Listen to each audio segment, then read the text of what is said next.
The iPhone 16 Pro gets a bigger display and the 5x tetra prism zoom from the Max without a price hike. Add in promising Apple Intelligence features, a smarter Siri and longer battery life, and this is a compelling flagship phone value. I just wish the charging speed got a boost and that visual intelligence and ChatGPT weren't coming later. Between the iPhone 16 Pro and 16 Pro Max, the latter seems like a bigger deal because of its enormous 6.9-inch screen, but I am telling you, the iPhone 16 Pro should not be overlooked. I have been using both of these new iPhone Pros side by side, and I think the regular iPhone 16 Pro is a better value for $999 US. You get a bigger display than last year, the most powerful 5x zoom that used to be a Pro Max exclusive, and an impressive battery life boost based on our testing. Otherwise, the iPhone 16 Pro has all the same goodies as the Pro Max, including the powerful A18 Pro chip, upgraded 48MP ultra-wide camera, and impressive video features like 4K 120fps slow-mo videos and audio mix for zapping background noise. Apple Intelligence features like writing tools and the new Siri are promising based on early testing of the iOS 18.1 developer beta, but that won't officially arrive until October.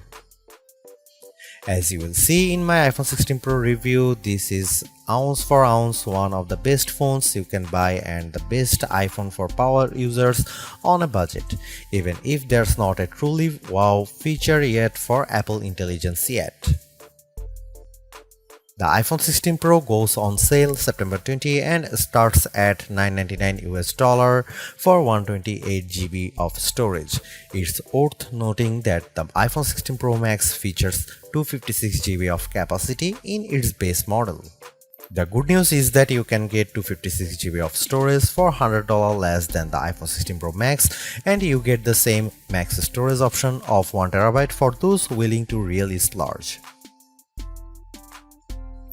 The iPhone 16 Pro is still a compact phone, but there is a trade-off with getting a larger display. It's now more of a mid-size phone now as opposed to a small phone as the size and weight have grown.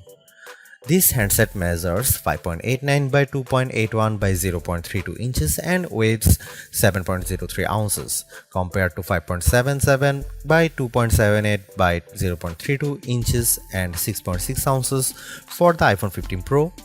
So the new iPhone is taller and wider and just as thin, but there's some more heft to it. The good news is that the iPhone 16 Pro is still easy to use with one hand as Apple made the bezels thinner.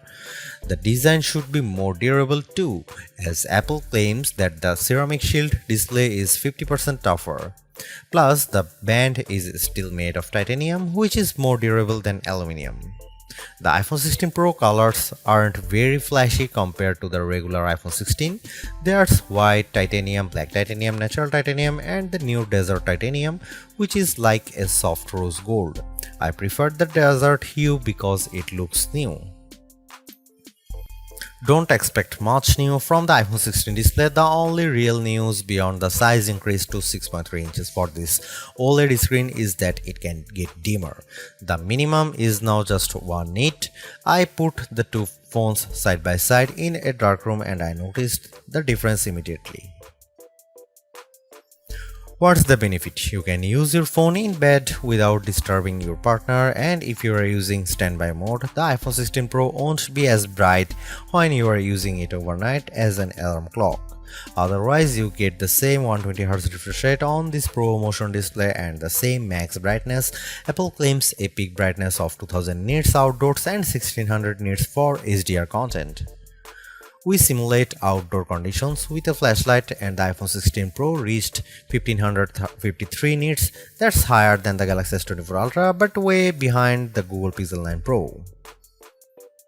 Apple has added a new button to the iPhone 16 Pro, but it's not technically a button. The camera control is a recessed capacitive switch that provides haptic feedback.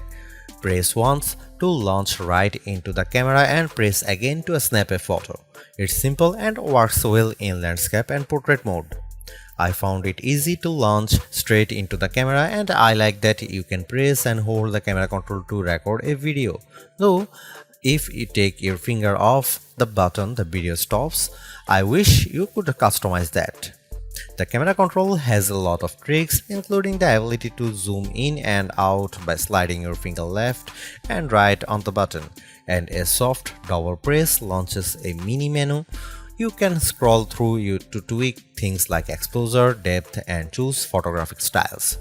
There's a learning curve to camera control, but I'm glad that it's an option. Plus, this frees up the action button on the left side of the iPhone 16 Pro for programming other shortcuts. The iPhone 16 Pro has a few key upgrades that I appreciated during my testing. There's a sharper 48 megapixel ultra-wide camera, a faster 48 megapixel main fusion camera with zero shutter lag, and the 5x tetra prism zoom borrowed from the Pro Max series. In addition, photographic styles are integrated directly into the Camera and Photos app, so you can change skin undertones and the mood effect of your photo on the fly. Plus, you can tweak it after the fact. To test the iPhone 16 Pro's faster performance, I had my son take a photo of me shooting a jump shot side by side with the iPhone 15 Pro, and the result is brighter and more detailed image. How does the iPhone 16 Pro compare to the best camera phones? I shot a number of pictures using the iPhone 16 Pro alongside the Samsung Galaxy S24 Ultra and the Google Pixel 9 Pro XL to find out. I put the ultra-wide camera to the test on the iPhone 16 Pro with this shot of a beach and apple comes out on top. The colors are more natural through the iPhone versus the Galaxy S24 Ultra, and Samsung's peak looks distorted on the right side by the flowers. Here are some camera samples of iPhone 16 Pro.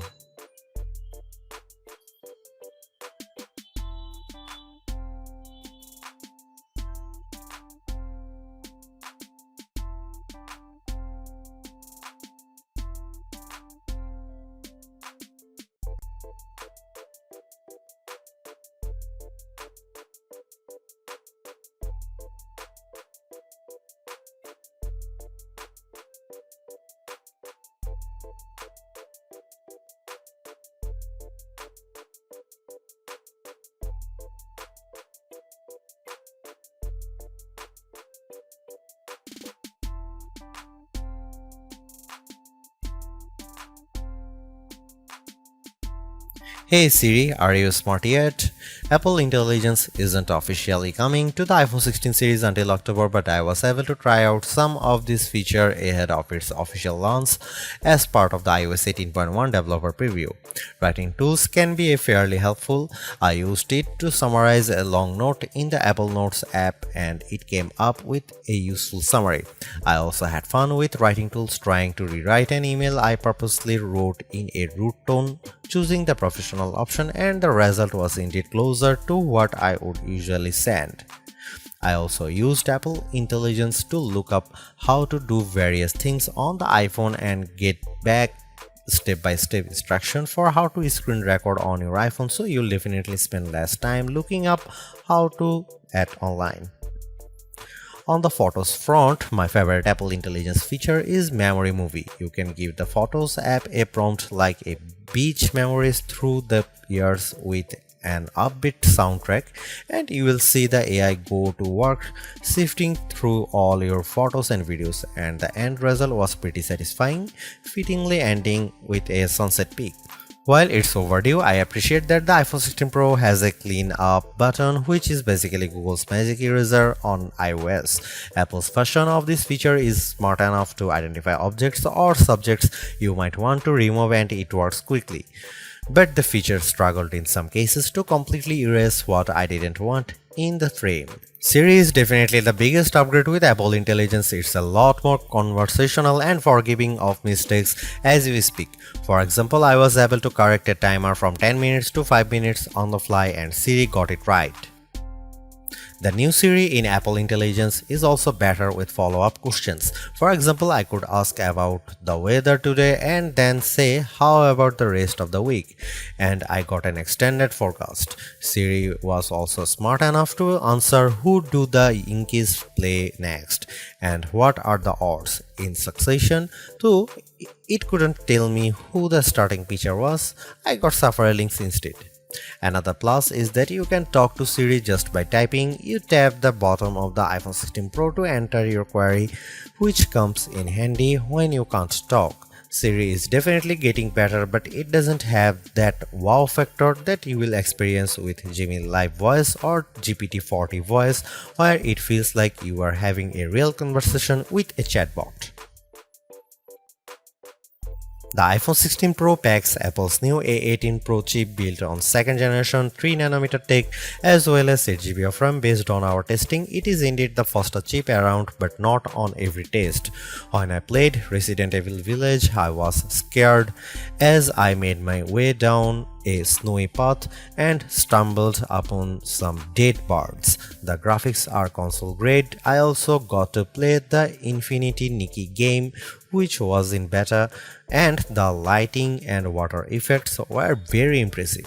On Geekbench, which measures overall performance, the iPhone 16 Pro is 50% faster than the Galaxy S24 Ultra's Snapdragon 8 Gen 3 chip on single core and 15% higher on multi-core performance. The Pixel 9 Pro series is well behind. To test video editing performance, we use Adobe Premiere Rush and time how long it takes to transcode a 4K clip to 1080p. The new iPhone 16 Pro needed just 21 seconds, which is twice as fast as the S24 Ultra. On the graphics front, the iPhone 16 Pro features a 6-core GPU compared to 5 cores for the regular iPhone 16 models. Apple says you should get 20% faster performance than the iPhone 15 Pro. On the 3D Mark Solar Bay graphics test, which has support for ray tracing, the iPhone 16 Pro was 22% faster than the iPhone 15 Pro. However, that's still 18% behind the Galaxy S24 Ultra, which also delivered higher frame rates on the test. The iPhone 16 Pro Max features a new internal design with a graphite-clad aluminum substructure that's supposed to result in 20% better sustained performance. To test this claim, we ran the 3D Mark Wildlife stress test for 20 minutes. The iPhone 16 Pro turned in a stability score of 66%. It hit a higher overall loop score than iPhone 16 Pro Max but had a bigger drop-off. The Galaxy S24 Ultra's score was worse at 60.4%.